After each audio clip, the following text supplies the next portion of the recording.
आदिवासी क्रांति और अंग्रेजी हुकूमत के चूल्हे हिला देने वाले ऐतिहासिक हूल दिवस के अवसर पर आज धनबाद के गोविंदपुर में जबरदस्त हुंकार देखने को मिली।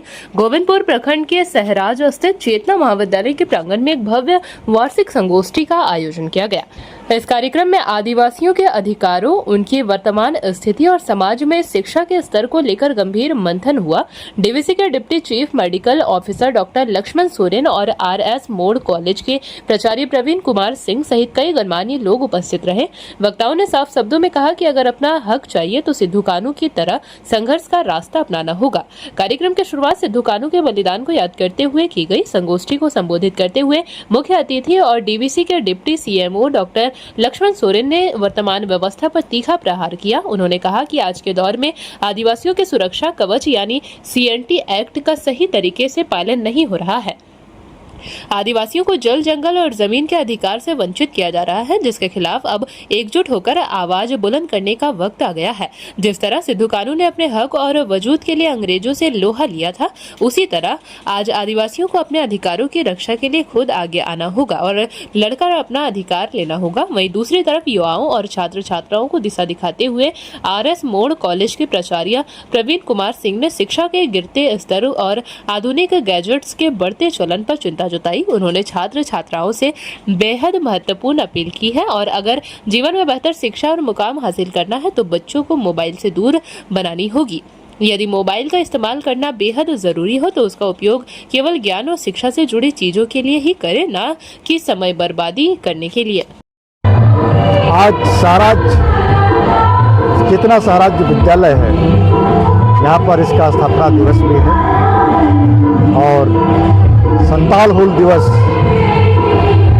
जो 1855 में की गई थी, उसका 171वां संताल हूल दिवस हम मना भी रहे हैं।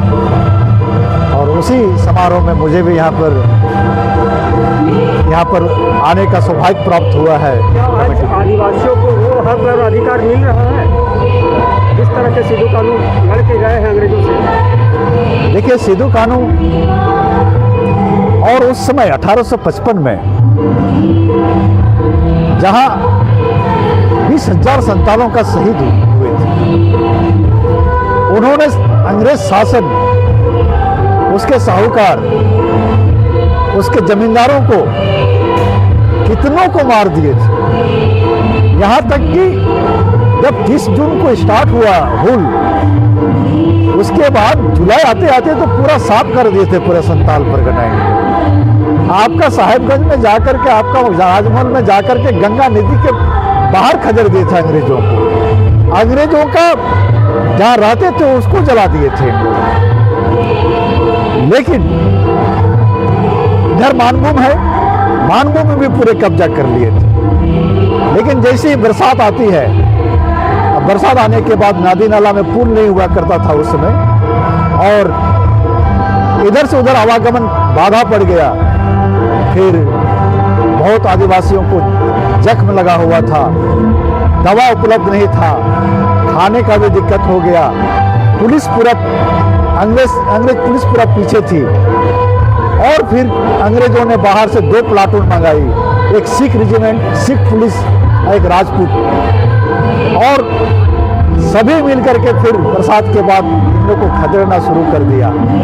और फिर हमारा सिद्धू मुर्मू जो इसका नेतृत्व करता थे, वो आपका 19 अगस्त को फिर पकड़ा जाते हैं, गिरफ्तार किया जाता है। फिर उसी पैरपैती के युद्ध में उसका छोटे भाई जो थे चांद और भैरव, दोनों शहादत हो जाते हैं। फिर आगे जाकर के आपका 5 फरवरी को कान्हू का गिरफ्तारी होता है और मार्शल लॉ लागू कर दी जाती है पूरे संताल परगना में। उसमें संताल परगना नहीं था, उसमें नारीखंड या जंगल तराई के नाम से जाना जाता था। आज चेतना महाविद्यालय का फाउंडेशन डे है और साथ में हूल दिवस मनाया जा रहा है, जिसमें हम लोगों को बुलाया गया है। ऐसे भी RS मोर कॉलेज गोविंदपुर का चेतना विद्यालय के साथ MOU मेमोरेंडम ऑफ अंडरस्टैंडिंग है, जिसके बीच हम लोग एक दूसरे के साथ सहयोग करते हैं और यहाँ जो नेचुरोपैथी सेंटर है उसके साथ भी सहयोग करते हैं। और आगे चलकर हमारा और भी बृहद कार्यक्रम है एक दूसरे को सहयोग करने का। जैसे NSS के तहत जो हमने 5 गांव गोद लिए हैं, उन 5 गांवों में हम लोग चेतना फाउंडेशन महाविद्यालय के साथ सहयोग करके उनका विकास करने का प्रयास करेंगे, जागरूकता फैलाएंगे और जो एक हूल की आवश्यकता आज के युग में है उस हूल को लाने का प्रयास करेंगे। खास करके सर ये अभिभावक बच्चों को किस प्रकार ध्यान दें? शिक्षा की जगत में काफ़ी हो रहा है। आज के अभिभावकों को थोड़ा जागरूक होना पड़ेगा।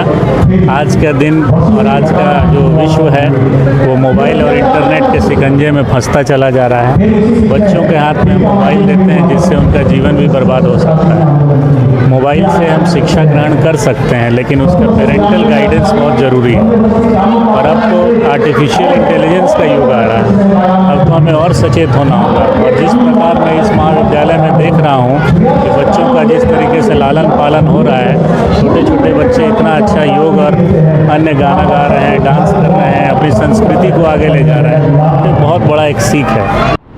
JP भारत लाइव, भारत की बात JP के साथ। वीडियो को लाइक करें, शेयर करें और चैनल को सब्सक्राइब करें।